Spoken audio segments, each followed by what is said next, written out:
Andrea Masini, thanks for joining us. You're an associate professor at HEC Paris. You're the academic director of the Advanced Certificate Program in Energy.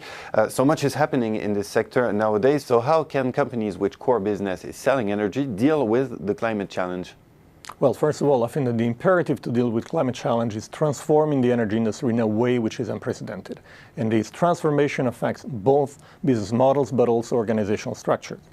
First of all, we observe a shift from a product-based to a service-based model, where companies no longer sell kilowatt hours or oil barrels, but they sell services to their clients. As a consequence, they also need to price differently and charge their clients not based on the volume of the products they sell, but based on the value created through the services that they sell.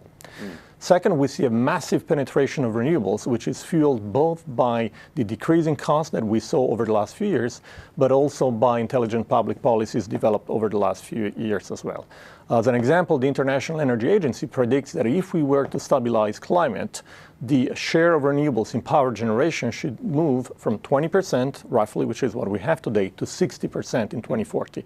And that is a massive transformation, and it implies also that grid operators have to deal with a larger proportion of non-dispatchable sources in the grid.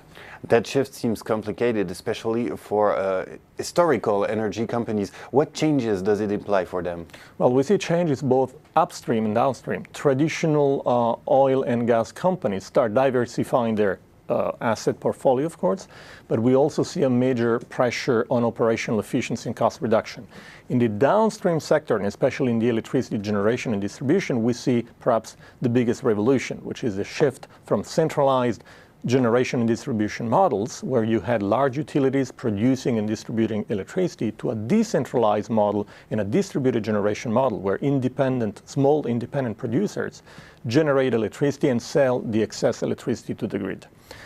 As a result, you need new services, new business models, new players entering the industry, and we see that in Germany, for instance, the competitors of large utilities are no longer other utilities, but are you and I having a photovoltaic cell on our roof and basically selling the electricity in excess to the grid at very competitive prices.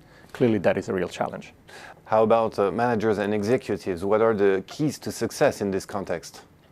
Well, clearly, I believe that the industry is still a major source of value creation. The question is, who's going to capture that value and how and where it is being created? And these are the questions that executives must address successfully. And to do that, they have to have a broader understanding of the industry. They need to understand not only the core technologies in their core business, but also how changes at the periphery will affect their core business.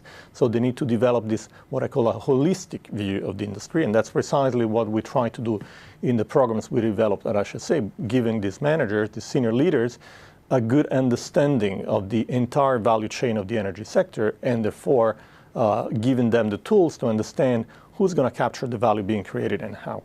Well, Andrea Masini, thank you very much for your time. My pleasure. Thank you.